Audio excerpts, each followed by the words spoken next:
1990, I was speaking at a UFO conference over in Palm Springs, California. And I was speaking at a conference there. And this guy I noticed was dressed typical like a hippie, had the psychedelic shirt on and thongs but he had long hair all the way down his back, long hair, blonde, and was very soft-spoken. And he presented himself as just a hippie, but I knew instinctively he was not, because his mannerisms spoke of culture, money. His whole mannerism was, he's not who he's portraying himself to be.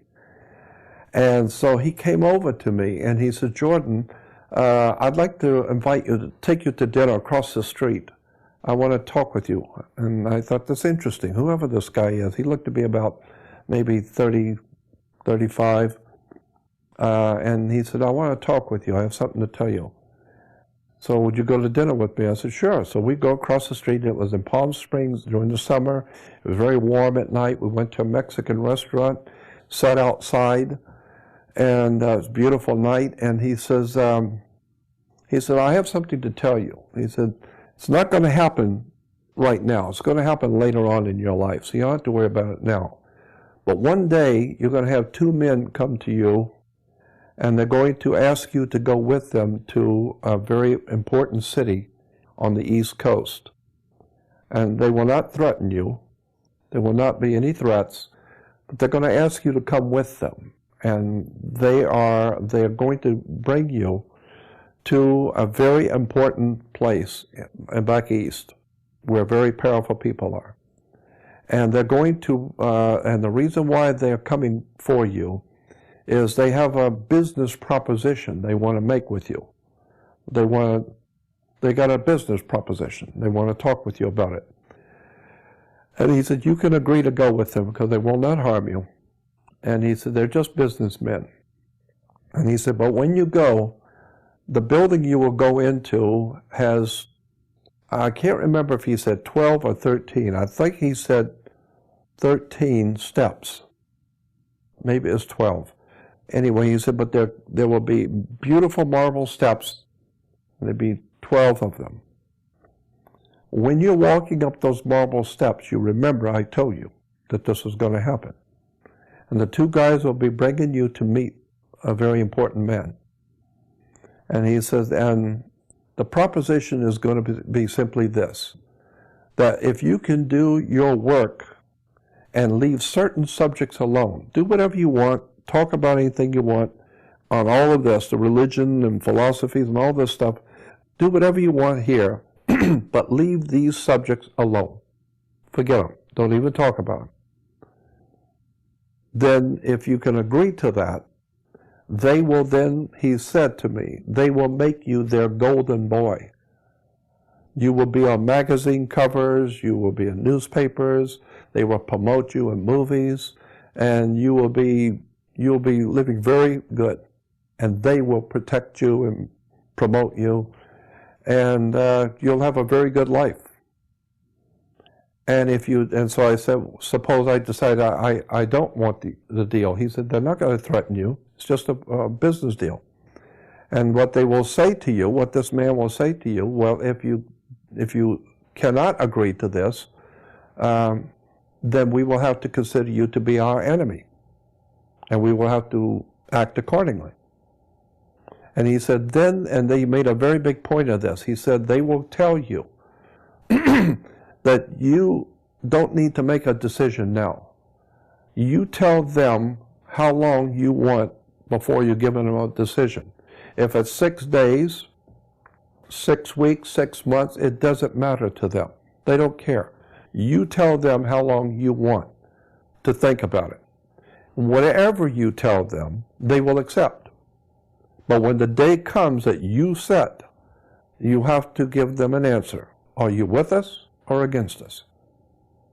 And he says, and at that day, you have to give them an answer, because they're very serious. They can make you or break you. And he says, and so so I asked him, I said, "Why are you telling me this?" And he said, because it's going to happen. It will happen. Not for a long time, but one day it will happen. So I think it is better that you start thinking about this, because it's going to be serious. You're going to be facing some very powerful people. And they're not playing games. So you better start thinking about it. So I said to him, I said, well, what should my answer be? He said, oh, no, I can't do that. That's up to you. That's your call. And he said, all I will tell you is this, that whatever your decision you will make will affect you when you die. That I will tell you. If you make the wrong decision, when you die, you're going to pay for it on the other side. They're going to be waiting for you. So the implication was, I got from it, if you want to live good now, go with the flow. But when you die, you've got spiritual price you have to pay, because you sold out, kind of thing. He didn't say that, but that's what I gathered. That whoever your spiritual companions are in the universe sent you here not to sell out. And so he said, so just think about it. It'll come one day. That's it. And so he used to show up every now and then. He would show up at lectures of mine. I would see him. He called himself Cosmos. And I said, what is your real name? He says, not important. Just call me Cosmos. He was always very, very kind, very courteous, very generous with me. And he would pop up all the time. Anytime I was speaking in San Francisco, he'd pop up. And one day, quite a few years ago, I was in San Francisco giving a lecture, and a lady was buying a tape or a book from me at my table, and the book fell on the floor. And I couldn't go around the table to pick it up for her, but Cosmos was standing next to her. So he leaned down to pick it up for her. And when he did, a medallion fell out of his hippie shirt. And the moment I saw it, I knew what it was. It was a brilliantly designed double-headed eagle, Masonic double-headed eagle, with a triangle of a red, probably ruby. It was about that size, but it had a triangle ruby with 33 embedded on it, cut on the ruby. And it was sitting on top of the double-headed eagle of Freemasonry. And when I saw that, for the first time I reached out and grabbed it, because it was a long chain. And I said, 33rd degree Mason? And he said, no, Council of 33. Meaning he's not just a 33rd degree Mason, he's on the Council of 33. In Washington, D.C., there are 33 men that run World Masonry. And it's called the Council of 33. And he's on it. And I said to him, I said, Cosmos, were you a 33rd degree when you talked with me a few years ago in Palm Springs? He said, yes. And I said, I don't understand what's going on here. And he said to me, Jordan, you go all around the world talking about political leaders, talking about the Queen of England, you badmouth the Pope, you badmouth people, you jumping on everybody and doing what you're doing. Has anyone ever harmed you? I said, no. Has anybody tried to arrest you or to frighten you or do anything to you? I said, no. And he said, have you ever wondered why? And I said, I've never thought about it. He said, no one has harmed you because of us. We are protecting you. We follow you everywhere you go. We know what you're doing. And we're protecting you. The Council of 33 is protecting you. And I said, I really don't understand this. And he said, you don't need to. All you need to know is that we are protecting you. We know exactly who you are and what you're doing and where you go, and no one's going to harm you. That is a task we've been given to protect you. I thought, wow. And then Dr. Shire's, it's my Masonic papers later on, that hasn't happened, what he said, hasn't happened yet. So I wouldn't be a bit surprised if it does maybe in the future, if things really start to get big, and more people are hearing, and it gets to be big somewhere along the line. Because I had an FBI agent back in the late 90s, an FBI agent called me from San Diego. I was in Los Angeles. And this guy called me from San Diego, and he said, he gave me his name, special agent, somebody from San Diego. And I said, just hold on. I said, I'll call you back. And I hung up. So I called information in San Diego and got FBI's phone number. I call that number and I ask for him, and he comes on the phone. So now I know he is FBI. So I said, okay, now talk to me. And he said, I'm calling you as a social call. It's not business. I just want you to know that the people who work in the FBI, the working class people, we know who you are and what you're doing, and we like what you're doing. We don't have any problem with what you're doing. Many of the people in the FBI like what you're saying. And right now, he said, I just want to let you know your government does not see you as a threat. They don't care what you're talking about the Pope and about religion. They don't care about that. And they don't really see you as a threat because you're not talking about arms and overthrowing the government. So they don't see you as a threat at all. But he said the reason why they don't see you as a threat is because they know people are hearing you, but nobody is listening. But when people begin to listen to you, now we're going to have to look at you again, because now you could be politically dangerous. So as long as we see people are just hearing you like they hear everybody else, it's fine.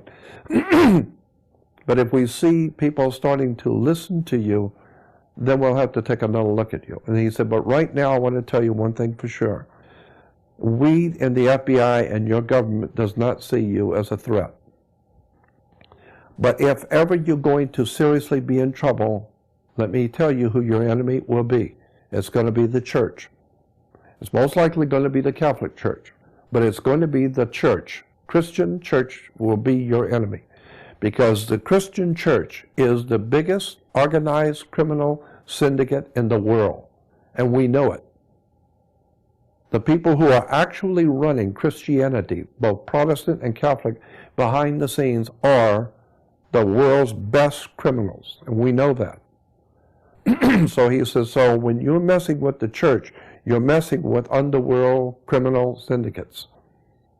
Money, politics, sex, drugs, the whole thing. They're running it, and we know that. So the government, your government doesn't see you as a threat, but you keep messing around with the church and the Pope, they're going to see you as a threat. So I have a young friend who was double dating with another guy, and he called me after a couple of days later. He said, yeah, I went out a couple of nights ago with my girlfriend, and we double dated with another couple. And he said, this other guy was a Mossad agent. And he said, so at dinner, I asked him if he knew anything about you. And he said, yeah, Israel knows all about Jordan Maxwell. We're painfully well aware of him, yes. However, there's nothing we can do about him, because he doesn't suggest taking up arms, guns, nothing. So he's only talking, so there's not much you can do about it. But he said, but Israel feels that he could be a very serious threat to Israel if he undermines our religion. If he undermines the Jewish religion, that will reflect on Israel politically in the Middle East, and that would be very dangerous. So we're watching him.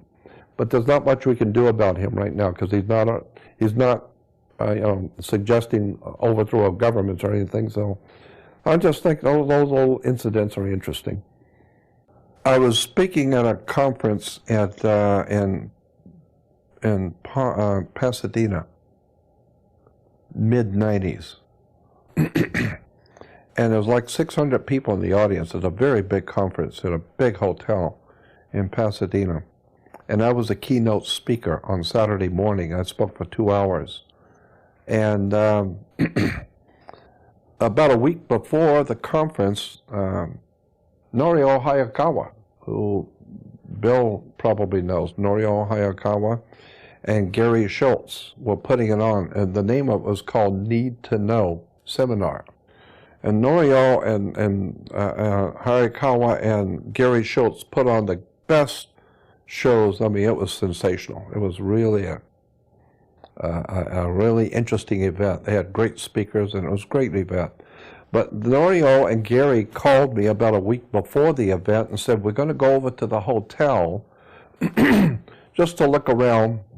You want to go with us? I said, yeah, sure. So we go over to the hotel, and so Norio says to me, he says, well, what kind of a presentation are you going to do, and what do you need? Do you need a chalkboard or a slide projector or what? And I said, no, I'm not going to do any of that. I said, just give me a table. I want a long table so I can lay all the paperwork out, and I want to be like a teacher, just the chair at the table on the stage, and I just want to talk to the audience. And so Norio said, well, I'll tell you what we'll do. We'll put a camera behind you, a video camera behind you. We'll have a guy on a bar stool sit behind you, and right here, so that when you pick up a document, they can zoom in on it and everyone can see it in the ballroom, because it'd be closed circuit television. So it worked out good. I did 2 hours that morning, had a great time, and it worked perfect. And so the guy was sitting right behind me with the camera right here. And afterwards, toward the end of the evening, when we were getting ready to leave, the cameraman said, Jordan, would my wife and I would like to have you come over and have dinner with us tonight. We live right here in Pasadena. I said, sure. And so he and I are sitting in the front room. His wife's in the kitchen fixing dinner. And we're just sitting and talking about stuff. And after a little while, she comes out from the kitchen and says to him, she said, have you told him yet? And he said, no, I didn't tell him yet. I wasn't going to tell him till after dinner. And I said, tell me what? And he said, well, I might as well tell you now. He said, I've told this story to so many people. My wife has heard it so many times, but now I'll tell you. He said, when I was like 15 years old, I was back east on the East Coast, and he said I was thumbing my way north to go stay with my cousin for the summer vacation. And I was out the road thumbing my way, and he said an old man in a pickup truck, and he was very old, and he said that pickup truck was as old as he was, and it smelled terrible because he had been smoking cigarettes, cigars, pipes, anything that would burn he had been smoking. And he said it was an old man, a dirty pickup truck, and it smelled terrible. And he said, but the moment I got in the truck, that old man started telling me every single thing about my life. He knew all about my life, my mother's life, my father. He knew there was nothing about my life and my family he did not know, and he was right exactly on. He told me about my girlfriend, about my dad's business, about my mother, and who she was before she got married. He said there was nothing he didn't know. And he said, I was just amazed listening to this old man.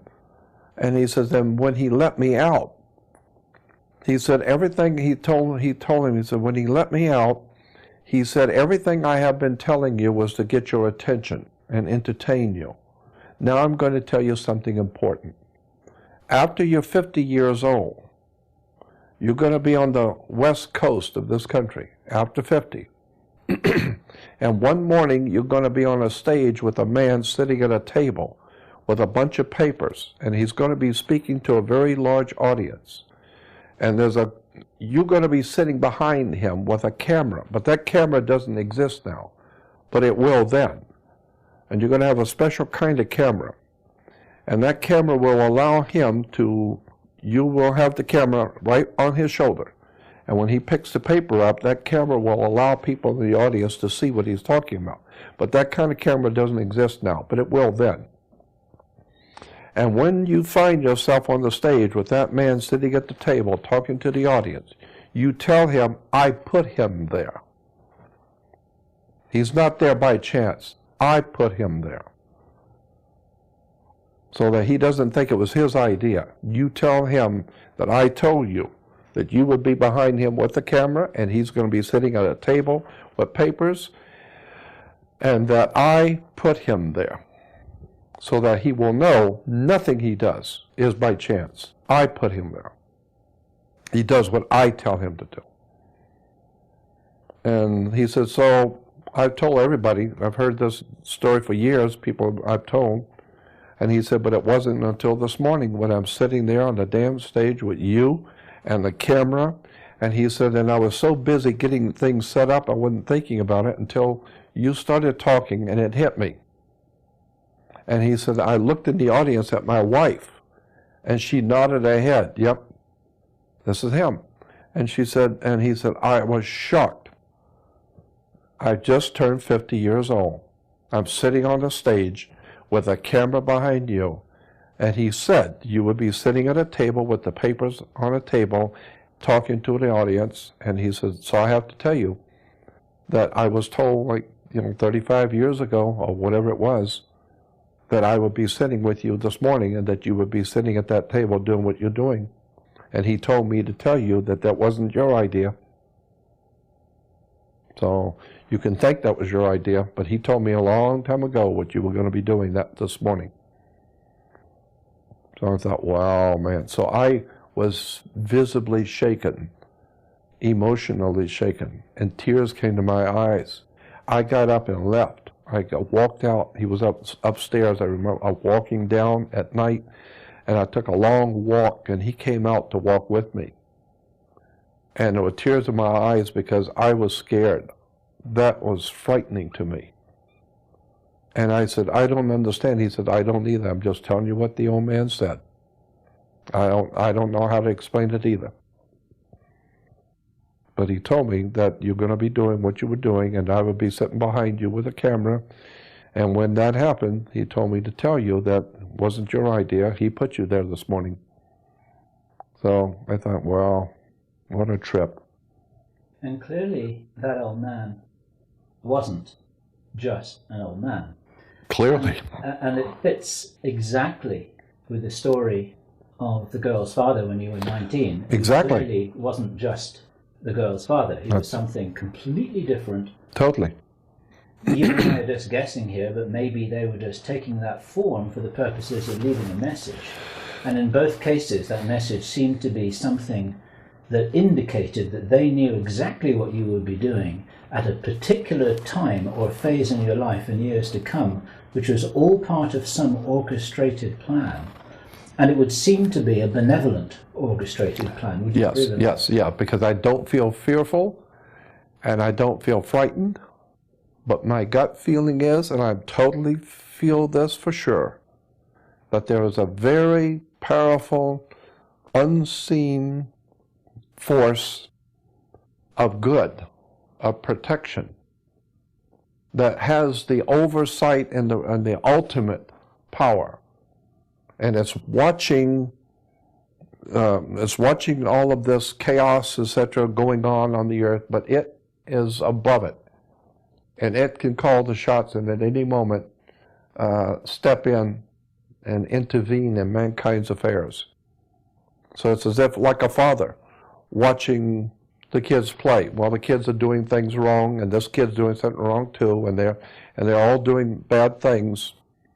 But he's watching. And when he decides to step in, he'll step in. And everybody's going to know it. But right now he's letting you go and play your games, do whatever you're doing. But I'm watching you. I know what you're doing. Actually, and so I get to see.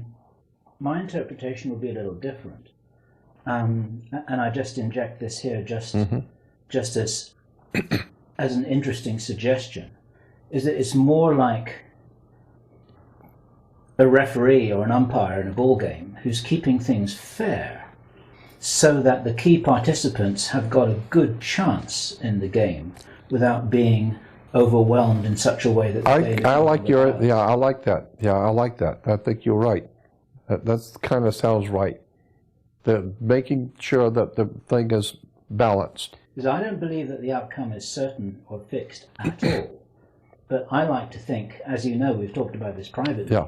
that you and I and tens of thousands of others are here, and we wouldn't have showed up here this lifetime if this game was fixed and the whole thing was going to be predetermined to some sorry ending.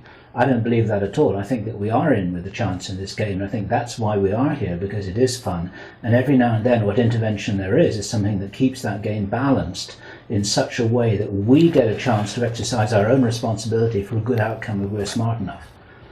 And that's my personal take on that. And What's your response to that? You and I have discussed this back and forth, but I totally agree with you. Yeah, I think you're right, that there's some higher force. Well, I know there's a higher force. I know that there's a higher matrix of power. That I know.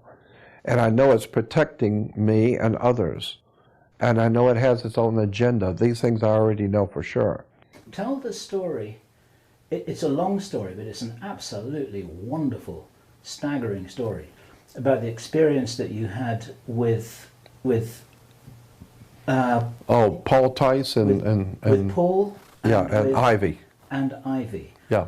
Up in the Nevada desert, Right. near Area 51, Yeah. Rachel, Nevada, the little alien Right. in the desert.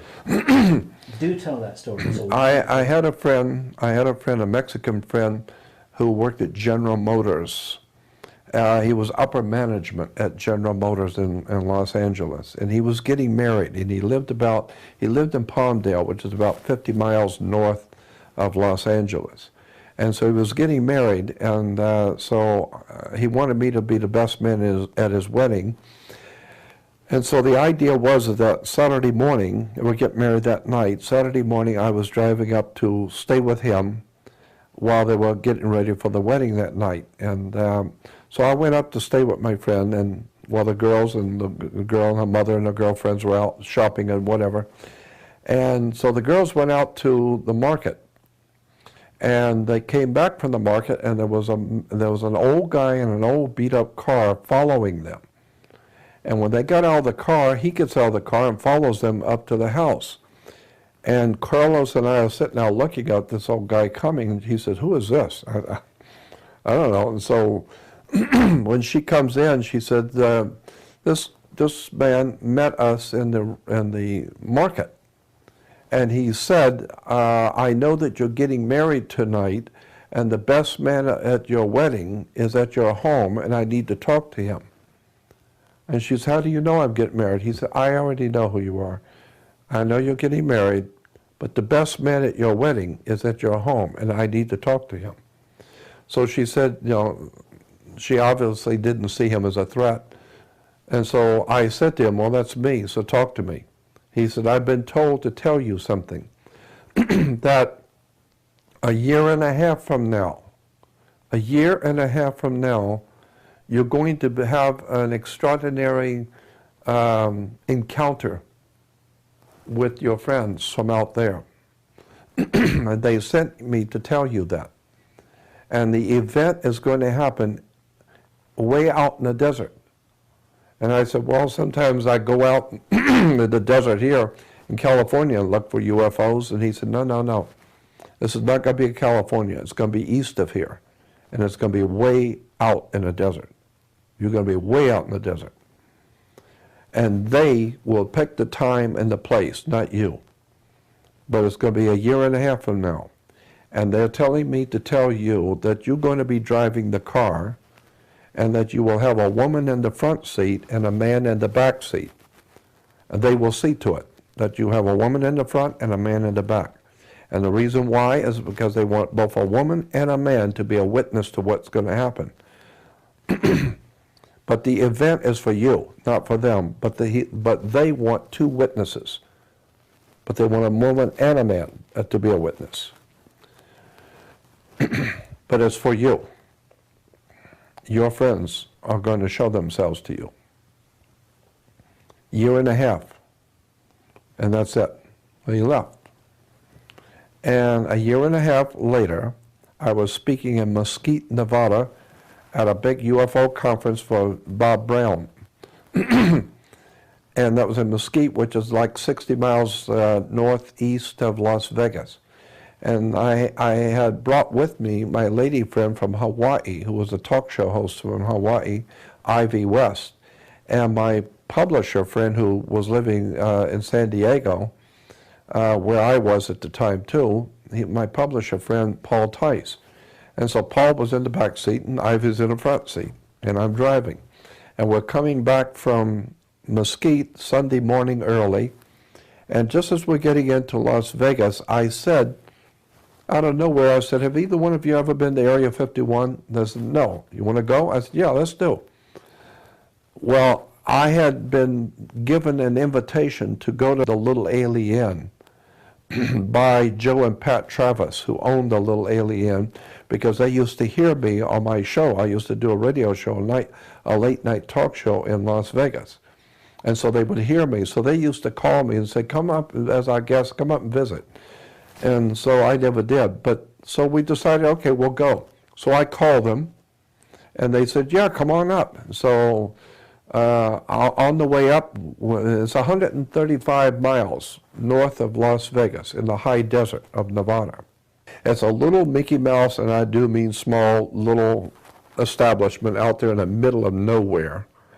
And it's actually just a big restaurant bar, and then there's about 6 or 8 mobile homes which are rented out the rooms like a motel, but they're little mobile homes. They rent them out like a motel.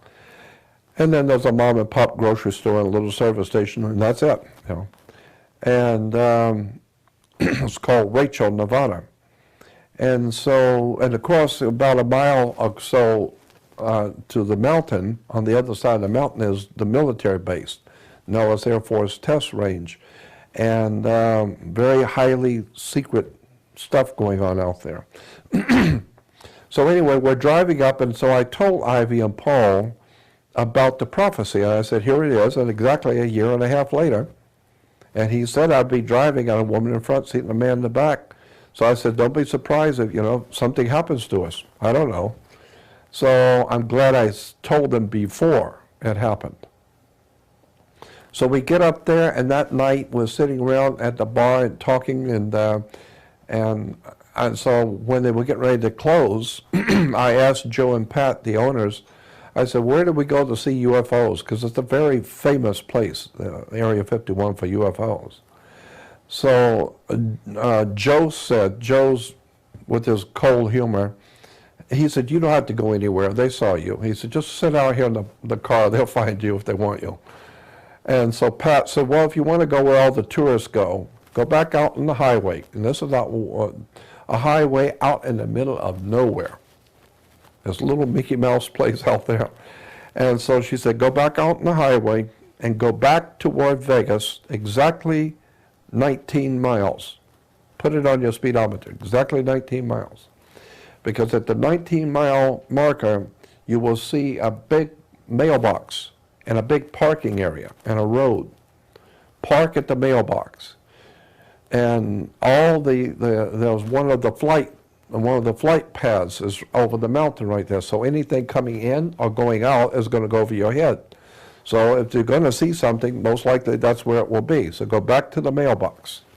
So we get in the car, I'm driving, a woman in the front seat and a man in the back, and I get out on the highway, and instead of turning right, which she just said, to go south, I turn north. Turn left and go north. Ivy didn't catch it, and Paul didn't catch it. We're just talking, and we didn't realize we're going the wrong way. So we slowed down. Now it was like 11:30, 12 o'clock when we left. When we got out to the 19-mile, we were slowing down, and then Ivy says, wait a minute, we're going north. She said, go south. So I said, all right, well, why don't we just turn around and go back? We got the room for the night, and we'll go back out tomorrow night and do it right. So she said, okay, so we'll stop. Well, now it's like midnight, and it was totally overcast. You couldn't see nothing, totally overcast. And it was like midnight, and it's 20 miles north of Little Alien, which is 135 miles to start with. Now it's 155 miles out in the middle of nowhere. And so I pulled the car to a stop, and where I stopped, there was a wide dirt road going off into the desert, and it was a well-kept dirt road. And Ivy said, let's go out in the desert. Let's drive out there. And I said, Ivy, you're in the desert. You're not going to see anything out there that you wouldn't see here. And tonight, you're not going to see nothing anyway, because it's totally overcast. I don't want to go out in the desert.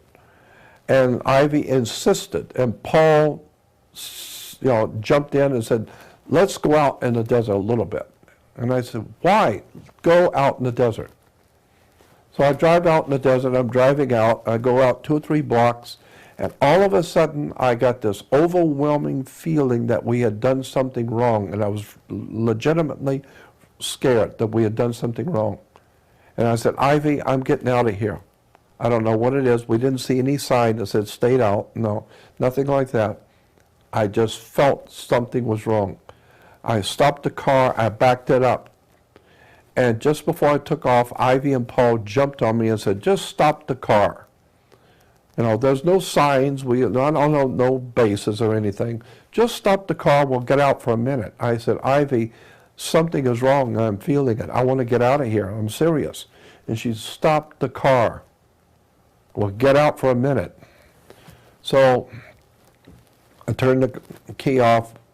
We get out, and when you shut the door and the lights are off, there's no stars, no moon, it's totally overcast, it's pitch black. No light, period. And you have to hold on to the car. I can hear voices, but you can't see anything. And it's a spooky feeling. I've never had that experience before. And in the total darkness, any light you see immediately. And so while I'm we couldn't have been out of the car 30 seconds, not even 30 seconds. And all of a sudden, the cloud opened up, like a little bit of an oval opened up. And you can see stars. Well, the moment it opened up, we all 3 saw it, because there's no light. Any light you see immediately. And Ivy said, look, the clouds are opening.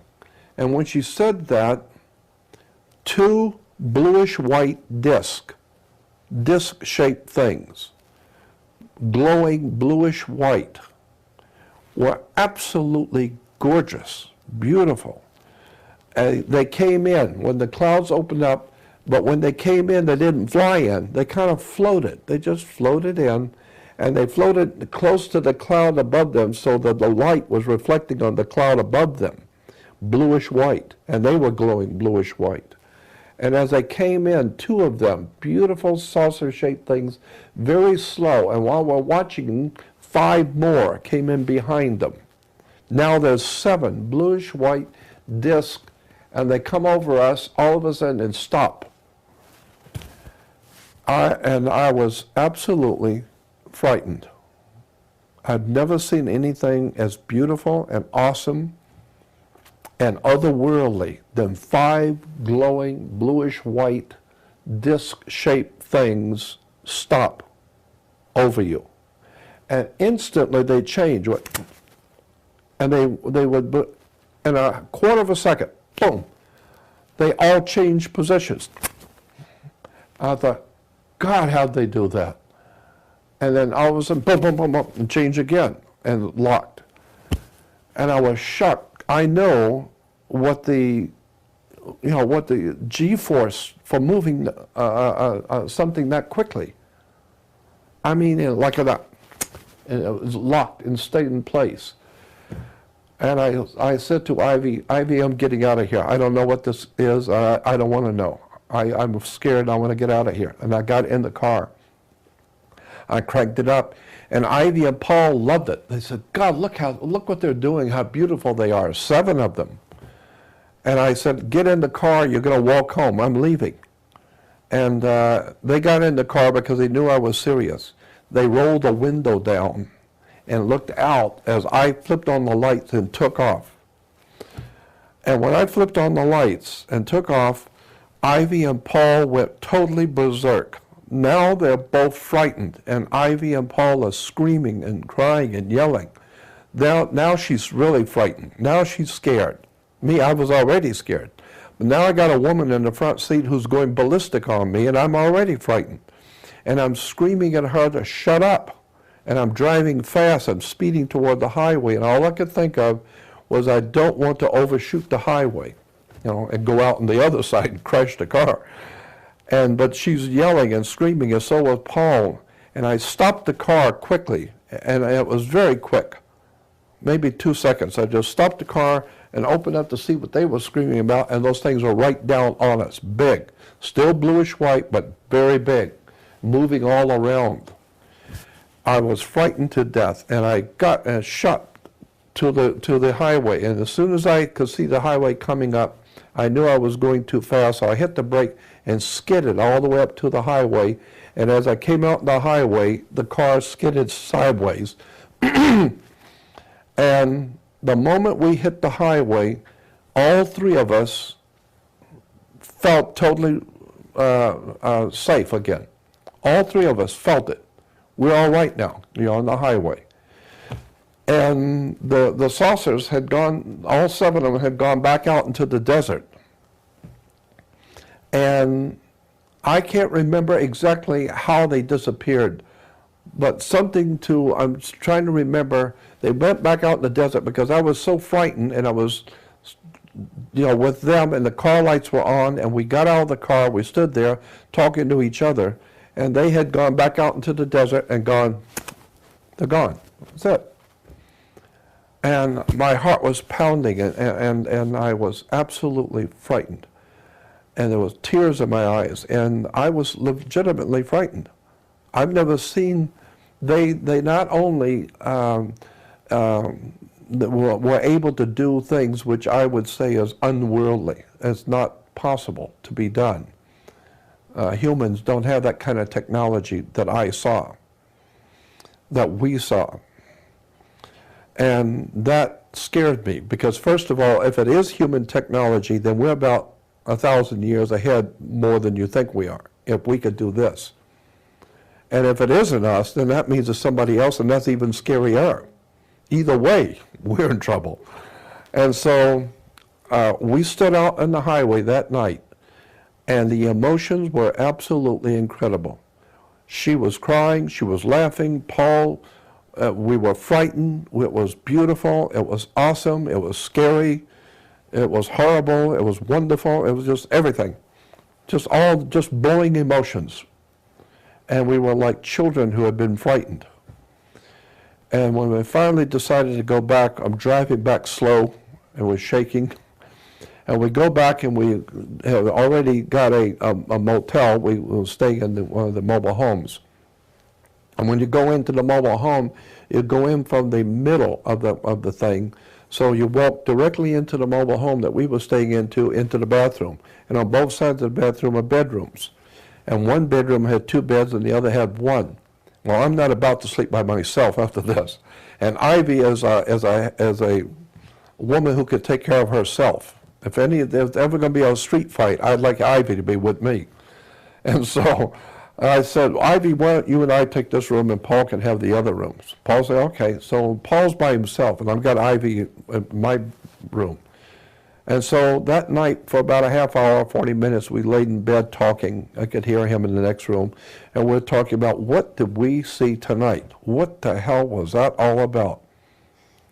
Was that our technology or somebody else's? Well, all 3 of us knew that was not human. What we saw tonight was not human. So the next morning when I got up, Ivy and Paul had already gotten up and gone to the restaurant to have breakfast. And when I went over there, they're sitting at the table with a bunch of people around talking to them. So I figured they're telling them what happened to us last night. No. Ivy and Paul were talking about the alien that came in the motel last night. An alien came in the motel. I was sleeping. I slept through it. And it happened to Paul. It was in his room. It came to him, not me, and not to Ivy and me. It came in Paul's room. And there's a video out there that Anthony Hilda video Anthony was up at Area 51 one time later on, a few years later, and Paul and I happened to be up there also, and we were telling Anthony about it, so he wanted to videotape the interview.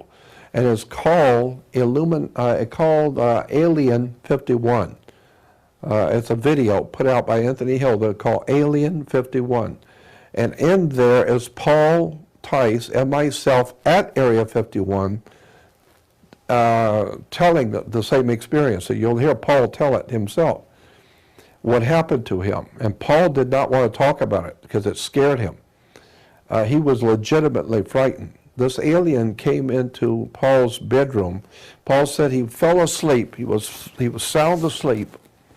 And all of a sudden, a light came on over his head, woke him up.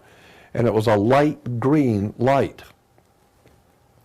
And he said, very light, it wasn't very bright at all, but just enough to woke him up, and it was a light green light.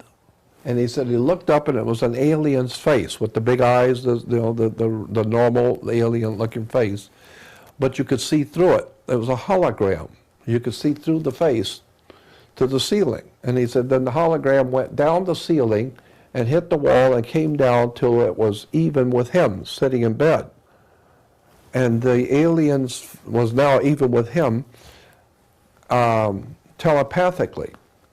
Ask Paul, what are you doing here? Who are you and what are you doing here? And Paul says, I could understand it well. I knew exactly what he had asked. And I'm trying to think the answer rather than speak the answer. I'm thinking the answer. And he said, when I started to answer him, he said, all of a sudden that thing went through his memory track. He said, everything that ever happened to me in my life I saw in an instant. Everything. He said, it was able to download my psyche and my brain to see everything I'd ever done. And he said, I knew I had no control over it. I was just seeing everything in my life going by. And he said, then this alien told me, telepathically said, you're okay, you're all right. And he said, and then it went through the wall. But the other thing he said, while it was talking to him, the room was moving. He said, I could see the door going past the alien. I could see the window going past the alien and the door coming back around. And he says, in my mind, I was seeing the wall circulating, but it was staying where it was and not moving. And he said, when the alien told me, you're all right, you're okay, it backed out and went backwards and went through the wall. Well, Ivy said that she was laying on her left side looking into his room, and she said when she woke up, something woke her up, and she saw this glowing green color on his wall. And the moment she woke up and saw that, she said a small, tiny pin light, a red little light, came through Paul's room and zipped in and came right over the top of her. And she was paralyzed. She said, I couldn't move, I couldn't scream, I couldn't do anything. I couldn't move. This little red thing was sitting over the top of me. And she said, and I saw the light go. It went. That little red light shot back out and followed, and it was gone. And she said, so I got up and went in there and sat with Paul. She said, you were sound asleep. And she said, and so Paul said that this thing had told him, you're okay, you're all right, and it left. And so I'm listening to this, and I said, I didn't see anything. And when I said that, Pat Travis, the owner of the restaurant, she's very knowledgeable about UFO stuff. And Pat said to me, she said, no, they know who you are. They were just playing with your friends. They just play this way. Sometimes they'll do this to people just to scare them. They were playing with your friends. But they know who you are, and they're not playing with you. And so I thought, wow, to have her say something like that. And so, but that's exactly what, the old man had said. So a couple of days later, we left, and I drove Ivy back to the airport in LA. She went back to Hawaii, and Paul and I were living in San Diego, so we drove back. And I was working for a company called Truth Seeker Company in San Diego, and Paul was my publisher. And this all happened in the first week of December of '94. December of '94 is when I had this whole experience out there in the desert with these 7 UFOs and the alien coming into Paul's room. And so the late spring of '95, I was working in San Diego, as I said, rented a Chrysler convertible, and I told no one where I was going. And I drove back up to Area 51 by myself. I didn't tell Paul, told no one, even the people I'm working with. I just took off and went, and I rented a Chrysler convertible, and I drove up there, and I wanted to go back to where I'd had the experience. For some reason, I just wanted to go back. And so I got there, and that afternoon, about 4 o'clock, I drove out north, 19 miles, found the road, and drove back out on the same road. I wasn't going to stay out there when the sun goes down, or when it gets dark. I did want to go out there after the sun goes down, but when it gets dark, I'm not staying out there. And so I sat on the back of my car with my feet in the back seat, and I talked with them. And I said, look, I know you're here, and I know you can hear me. And I also know that you don't have any, you don't wish to harm me, and I know that. If you did, I wouldn't be here. So I know that you don't want to harm me. I want you to understand that I'm willing to do whatever it is I'm supposed to do with my life. If this is some kind of a spiritual experience I'm having, I want you to know that I'm willing to do whatever I'm supposed to do. But I have 2 favors I wish to ask of you. 2 things I would ask you. 1, don't take me anywhere. I don't want to be abducted. I don't want to go anywhere. Just leave me alone. And 2, don't frighten me in my bedroom. I don't want to wake up and be frightened in my bedroom. I got a bad heart, been through too much. Just leave me alone and don't take me anywhere. Show me what I'm supposed to do. Tell me what I got to do, and I'm happy to do. Don't take me anywhere or frighten me in my bedroom. And I said, thank you, goodbye, and good luck. And I got my car, turned around, and went back and spent a couple of nights with Joe and Pat. And then I drove back to San Diego, never told anyone. About 3 or 4 weeks later, Paul Tice calls me and says there's a young lady he heard about down on Coronado Island in San Diego, Coronado, little island off the coast, and take a big bridge going over to it. And he said that she's a past life regressionist. And he said, I heard she's really great. Why don't you make an appointment with her and go see if she's that good? And if she is, then I'll go. And I said, no, if you want to see her, why don't you make the appointment? No, he said, you're much closer to her. You're very close. So you go see her. And I said, okay. So I made an appointment. Her name was Karen, K-I-R-I-N, Karen. Karen was a beautiful young girl, but mystical about her. And so I drove over, I made the appointment, I go in, and so she has you take the watch off and your ring off and any metal, and I'm laying on a table like a massage table, and she's lighting candles around me and talking to someone. I thought maybe she's talking to somebody in the kitchen or something. She's talking and lighting candles, and I'm just laying there, and after a few minutes of her talking, and it finally occurred to me, there's nobody in the house but her and I. And so I asked her, I said, Karen, who are you talking to? And she said, oh, I'm sorry. She said, I'm talking to your friends who brought you here. And I said, what do you mean brought me here? Brought me to your house? She said, no. Who brought you to the earth? You've been brought here to do something. They brought you, and I'm talking to your friends who brought you here. And I said, well, since you seem to be on good terms with my friends, why don't you ask them, what the hell am I doing here? Who are my friends? And she says, well, she said, you don't know who brought you here? And I said, no, why would I be asking you? I don't even know what you're talking about. She said, well, they're saying they're Pleiadians. I don't know, but that's what they're telling me. And they're saying that you're from the Pleiades, and they have brought you here to do something, that they have something for you to do. And I said, wow. So I said, well, while you're talking to him, ask him, what is it I'm supposed to be doing here? And she said, they're telling me to tell you, first of all, that you don't, because she's a past life regressionist. She said, they're telling me to tell you, you don't need a past life regression. You need to get this life straight. Don't worry about your past ones. Get this one right.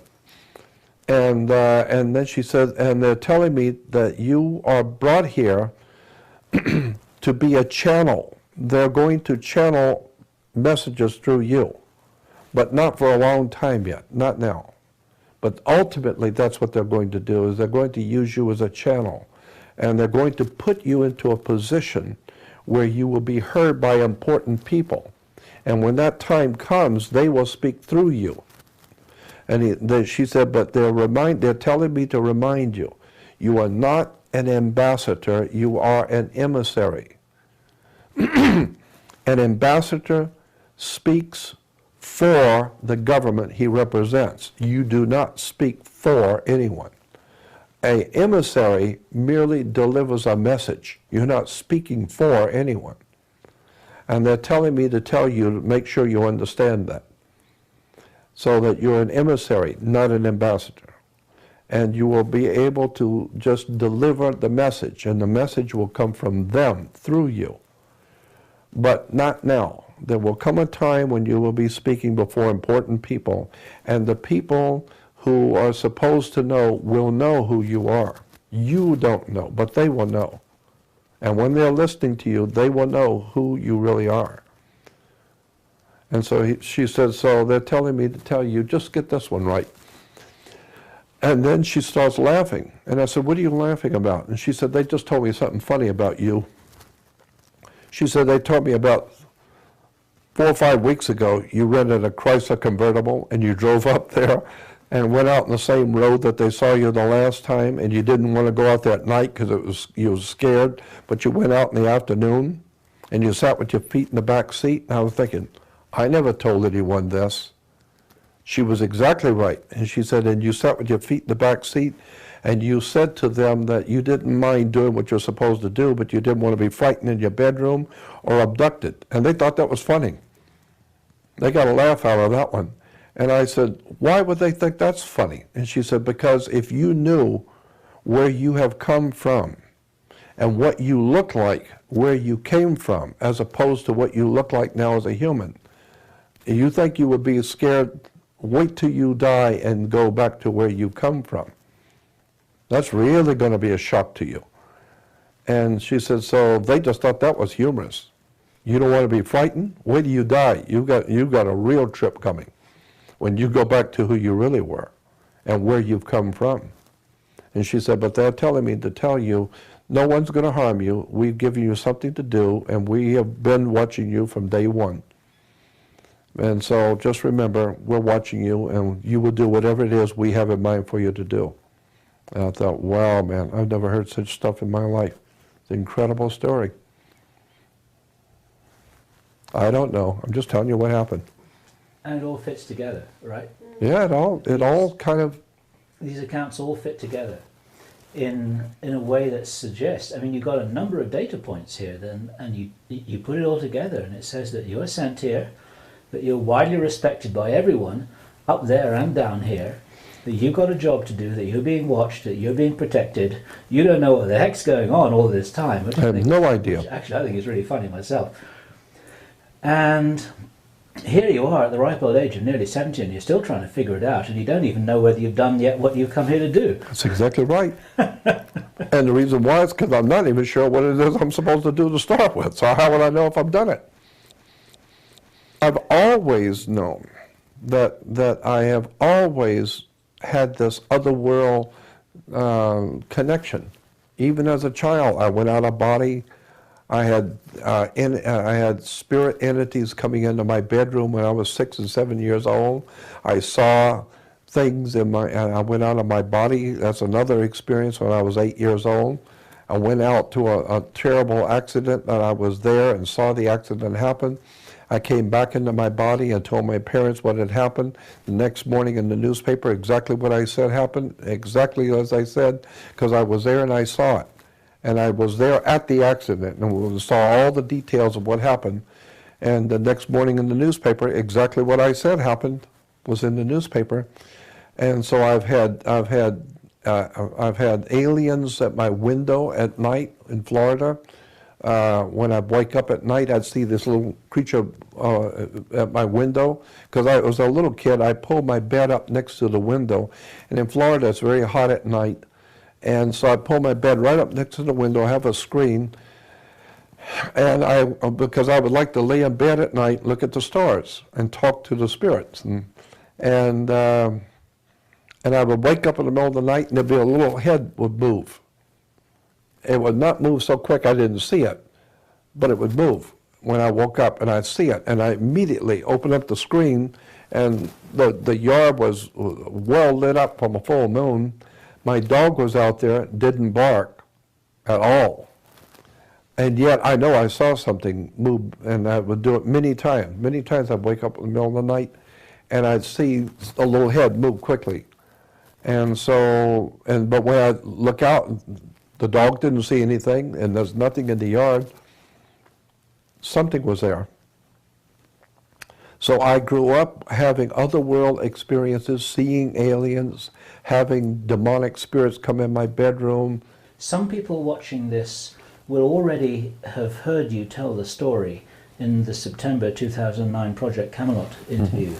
Is it possible that you could give another abbreviated version of that encounter with your girlfriend's father? Oh, yeah. Because that fits together so perfectly with the stories you've been telling here. It's kind of nice if it's all in the same bundle. Yeah, that's fine.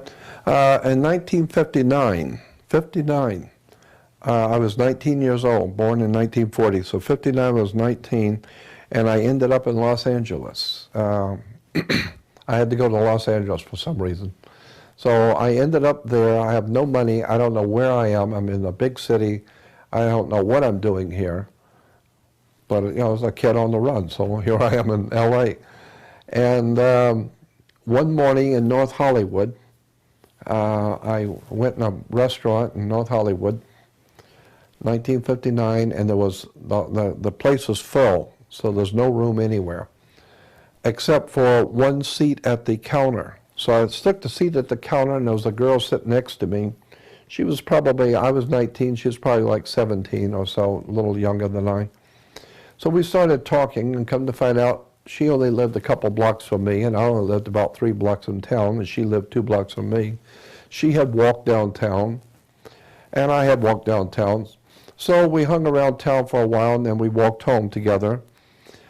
And then we started meeting on the Saturdays and Sundays. I'd meet her downtown, and we just hang out together. And then when we walk home, she lived 2 blocks further than me. So I never walked home with her, but she knew where I lived. And one night, it was on a Friday night, it was a very eventful thing that happens. One night, on a Friday night, she knocked on my door about 10 o'clock at night, and she said, "My dad wants to talk to you." And of course, I don't want to talk to anybody's dad. And I said, "I don't want to talk to him. I got nothing to say to him." And she said, "My father is a very important and interesting man. He's got something to tell you. You need to come with me." So I said, "Okay." So I went.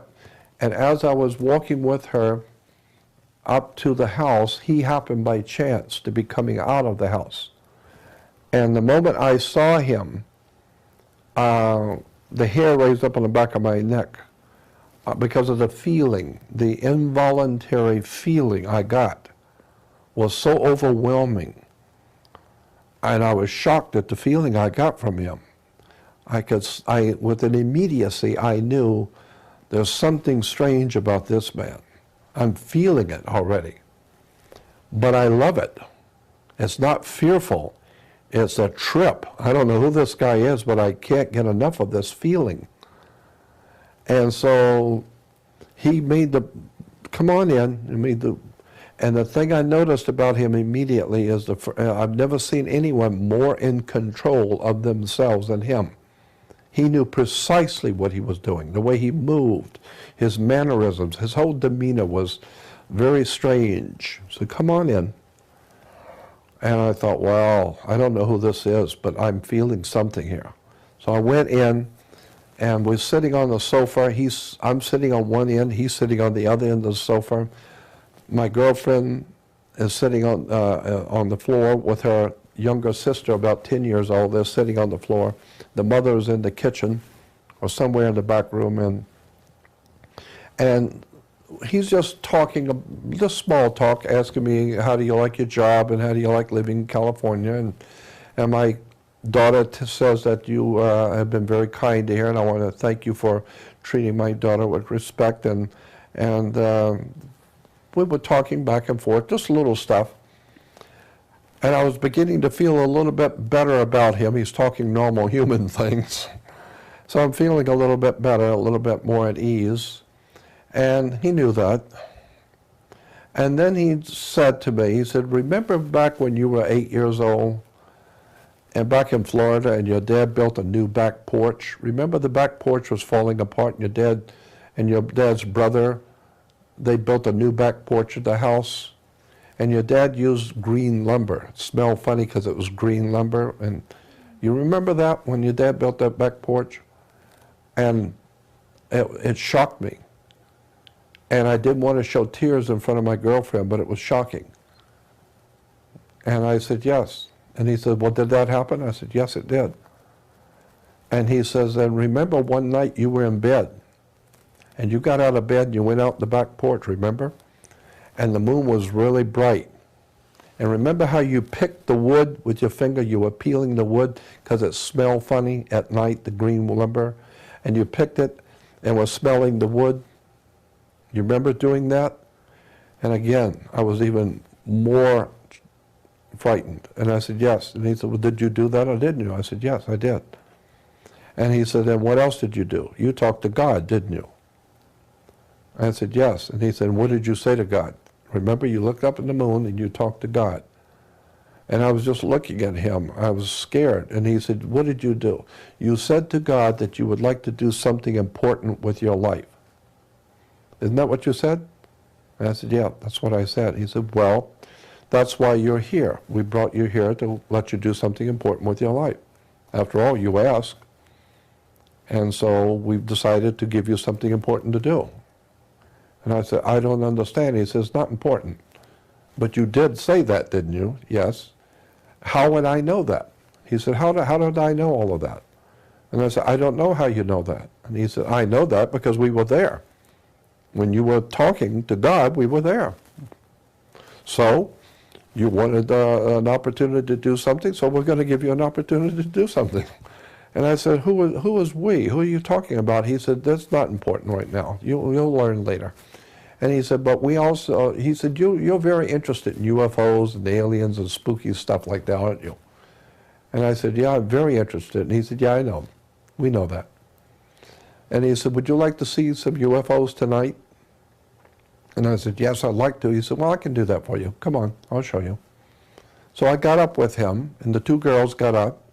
And the two girls, myself and the father, the four of us go out in the front lawn, probably about midnight, 1959, and he looks up in the sky and he starts inaudibly talking. You know, he's moving his mouth, he's talking, but you can't hear him. And then he turns to me and he said, they said they'll be here in a couple of minutes. They'll be coming from over here, southeast. They'll be coming here in a couple of minutes. And I said, who? And he said, you'll see. You wanted to see UFOs, right? Yes. Well, just wait, they'll be here. And so I look at my girlfriend and she's looking at me, and the look on her face was, she was saying to me, yeah, I told you my father was an interesting and important man. I told you. And I was looking at her trying to imagine, is this a trick or but how would he know the things about me that he knew? And who is this man that I'm fascinated with? And sure enough, a couple of minutes later, 3 UFOs, disc-shaped things about the size of the full moon in the sky. That's how big they were, not a little light, full moon size. 3 of them come out over in a triangle formation and stop right over the top of me, right over the top of us. And I'm looking up at this, and the bottoms, they were all 3 identical, making no sound. And they were all 3 circulating like a pie with 6 or 8 slices, and each slice is a different color. But they were vibrant colors, like laser colors, very vibrant, oranges, pinks, and greens. And they were circulating, but not so fast as to blend the colors. And 3 of them. And I'm standing there looking at them thinking, my God, this is beautiful. And it's such an eerie feeling. It's quiet at night. It's late. I'm standing out here with a man that's blowing my mind, and I'm looking at 3 UFOs. And then he looks up and starts inaudibly talking to them again. And he said, they said that they're leaving now. They're going now. And so they did. They started moving. They went north very slow, until they were out of sight. And I said, what was that? And he said, that's us. And he said, why are you in California? Why did you come here? And I said, I don't know. I have no idea. He said, that's right. We brought you here. You said you wanted to do something for God, didn't you? Yes. Well, then we have brought you here so you can do something for God. And I said, what? Oh, I don't understand what you're talking about. He says, we have something for you to do. And we've been watching you from day one. We've already decided a long time ago, even before you were 8 years old. We've already decided. So we brought you here to start you on your journey, to begin your life for you. We're going to guide your life so that you learn what you're supposed to. You will have all the experiences that we will see to it that you will have, so that one day, he said, what you're going to do for us will not happen till the last part of your life. It's going to be the very last part of your life. But when that day comes, you will know what it is you will have to do. You will know what it is you have to do. Right now, it's not important. You're just going out and live your life. We will see to it that you meet who you're supposed to and learn what you're supposed to. And when it's time, we'll let you know what you need to do. We'll be there. And so I used to go over to his house. That night, he said, to start you on your journey tonight, I'm going to start you on your new journey, where you're going in your life. I'm going to give you a book. The book he gave me was called The Complete Works of Charles Fort, F-O-R-T, Charles Fort. Charles Fort is very well known for his work. He actually wrote 3 books, probably a lot more, but the 3 most important books were put into one big volume now, and so you can get it as a very thick volume called The Complete Works of Charles Fort. And what made his book so interesting, and why the Father gave it to me, is that Charles Fort has documented a thick book on all the strangest things which have happened in the world, which were documented and which have no explanation at all. No one even ventures to even try and answer it. It's just strange stuff that have happened, and no one has any idea how or what it means. And he documents it. But what makes his book so interesting is that he documents everything with every paragraph. Every paragraph has documentation, where he saw this, where he found this, where he got this information, where he got that information, and what page it was on, who wrote the article, and everything. So you can find anything. It's all right there documented, paragraph by paragraph. And the kind of things he found were just so extraordinary, mind-blowing stuff. It's all there. The world is filled with strange things that have happened that nobody has any explanation for. And when he gave me that book, I know he gave it to me because it opened up my mind to the occult world. Occult simply means hidden. And so that book opened my mind at 19 years old because I had already been well involved in the other world knowledge and strange stuff in my childhood. But for the first time, I had it documented, strange stuff that nobody understands how it happened, and it's all documented in one book. And that I believe he gave me that book to get me started in realizing that the world is far stranger than you imagine. Far, far stranger. I like that one quote of the astronomer, I think it was, who said the universe is not stranger than you imagine. The universe is stranger than you can imagine. That was the great British astronomer and physicist Sir Arthur Eddington. Incredible quote. That's exactly right. And when you read Charles Fort's book, you think, wow, this stuff actually happened, you know, and it just defies your imagination as to what all of these incidents. And so to get me interested, he said, let me give you an idea about what's in the book. And it's a big, thick book, and he just opened it up, and just nonchalantly opened it up to a page. I now know that it was not nonchalant. He knew exactly what he was doing. He knew exactly how to get my attention. It's otherworldly how he knew my psyche and my spirit to get my attention. And he says, let me read you something. And the first thing he read me was about a city, a little town, a small town in California, mid-California, back in the 1860s, I think, 1870s.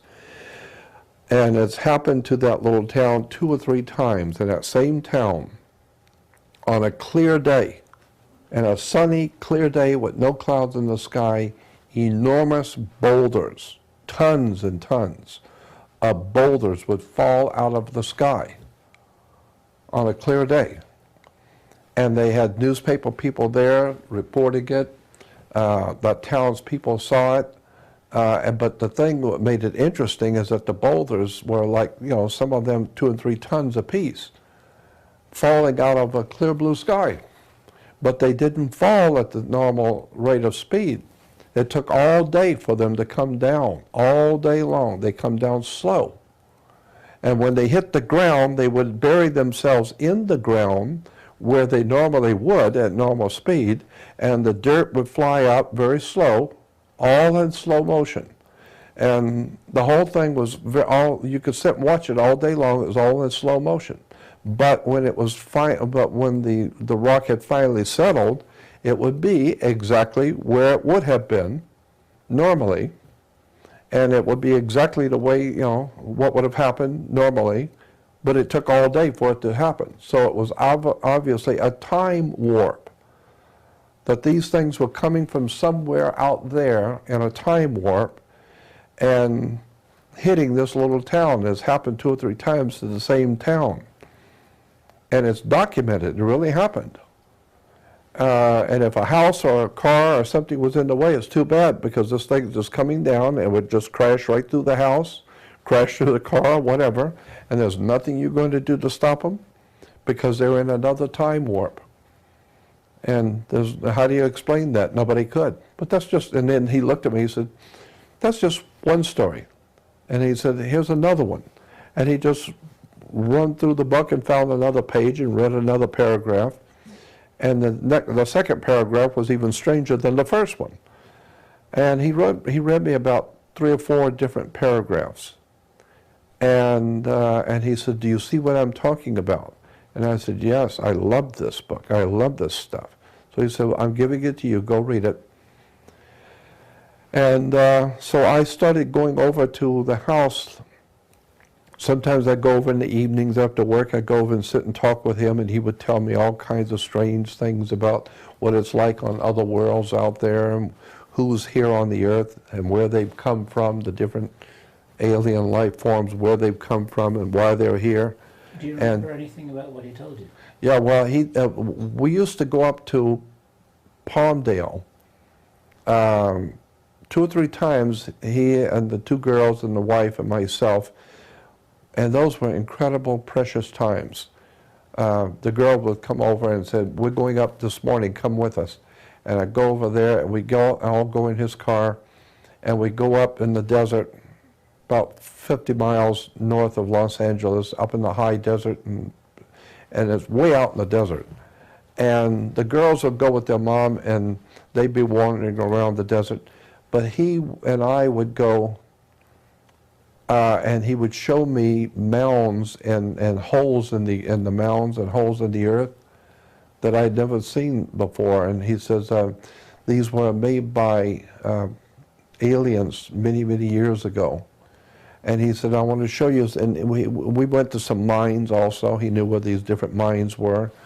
And but he was telling me that there are certain places under the earth that these particular aliens live, where they stay, and it's under the earth. And he said, I'll show you a couple of the places, but you don't want to go in them. It's their property, not yours. So, and they look at it very jealously as their property. So don't mess with their property. Don't go in. They didn't ask you to come in. And he said, but I you know, as long as I'm with you, you'll be all right, because I'll tell you where not to go. Do you remember where those places were? Yeah. And who those aliens were and what they did? I don't remember the names of aliens, but you know, the exact information. But I remember where those places are. Where are they? Well, pretty. I would say I couldn't take you right to it, but I can take you to the area and say, okay, let's go out here, and you'll find them. It's up in Palmdale, off of what is it? Parablossom Highway. I think it's Parablossom Highway. And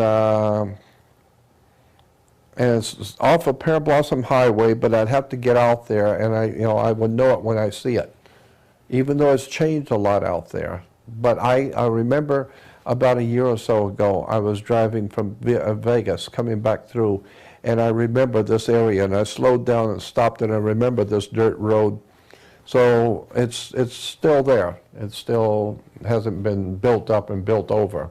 And what's the story, as best you remember, of what these aliens are doing in that area? Do you remember anything about what he told you?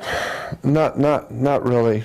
He was, I think basically what I got from it and what I remembered from it was that there were different ones here, and that there are good ones and bad ones.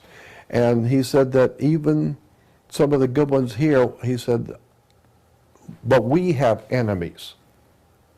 They have come here, and we have other business out there with them. And since we're here, they came here. And so we have enemies here. Not human enemies. We got serious enemies here. But we've got a standoff. We're powerful, and they are too, but we got kind of like a standoff. But we have enemies, and we are their enemy. And he was telling me about the reptile aliens. That was back in 1959. And what did he tell you about that? I don't remember specifically, but I just remember him talking about reptile aliens, and I really didn't comprehend what he was talking about exactly. It was such a strange concept to me, reptile aliens, at 1959. I don't even know what he's talking about. But the one thing that stands out in my mind above everything is that I knew that this man was absolutely of another world, and I connected with it. It was as if I wasn't that I understood it and was into it. No, this was part of me. It's part of my person, who I am. But he was initiating me into a secret of who I really am. And I felt it. I just felt I'm part of him. I know now who I am, and I know that I'm not of this world. And that was just an overwhelming feeling I had. I just loved it. I loved being around him, because when I was around him, I was in my world. I was with my people, so to speak. And God, it was an incredible experience being in his company. And one day I went over in the morning, it's on a weekend morning, I went over to see if he was going to go anywhere, and he was gone. They just left. The house was empty, the doors were all open, windows were all open. They were just gone, never to see them again. And she didn't come and tell me she was leaving. Only 2 blocks. She could have told me she was going. And it was like my family. They left me. They're gone. And I walked home so dejected. I couldn't believe my family, this wonderful association, this wonderful man that I know, and this family, and they're all gone, and no one said anything to me. And I often wondered, whatever happened to, why did they leave and never told me? But now I look back on those years, and my gut feeling is, he did what he was supposed to do. He did what he was supposed to do, get me started. Other people will come into my life who is a part of his group, and they will continue to move me along. The old man in the truck, and he was the next, he was connected to, and all these different people I've met and all these strange things, they were part of the same group who were just kind of around me, and every time I need a little encouragement, they'll pop in at the right moment and give you another mind-blowing experience, and then they'll move on again. So it's like they're moving you through life, but watching you. Some people watching this video now may have already seen my interview with Freedom Central in November 2009, and I don't want to steal your thunder here by jumping in with my story, but just as a very brief summary, in that interview I told how back in 1984, 1985, which was when I was 31, 32 years old, I had a girlfriend who I began to realize after a number of years wasn't an ordinary human being. And she left me out of the blue. And what triggered this little story here was your going to their house and being devastated when you discovered that they'd gone. And I was devastated when my girlfriend left me. And she told me, she said, and this is not usually how people end a relationship, she said, "My purpose in your life is complete," she told me. I had no way of handling that. I had absolutely no way of handling that at all. I was devastated for quite a long time. Now, of course, I understand it much more clearly in exactly the way that you've presented it, which was that there was a coaching and a mentoring and a guiding going on. I needed that catalyst, that catalytic experience. That's right. At that stage in my life, in order, let me start that sentence again, without which I might not be doing what I'm doing at the moment. And it's Precisely right. It's the same with you. Exactly. And probably like you, I've heard these stories from many people all over the world, and while none of them are identical, many of them have the same theme. Mm-hmm. I assume that you get people writing to you about Oh this yeah, stuff as well. absolutely. Sure have. So that's why I know that I have a connection with him and with something greater that's out there. That I know. That's what has led me all of my life, in spite of everything that has happened to me and all the setbacks and all the tragedies and all the horror stories that's happened to me. I have always known that there is something out there, and it's watching you, and you are just merely a part of something otherworldly that's going on.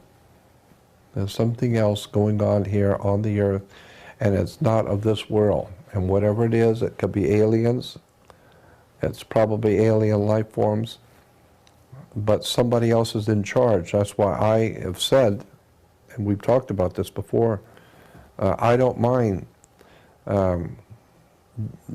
letting someone else guide my life. I don't mind that at all.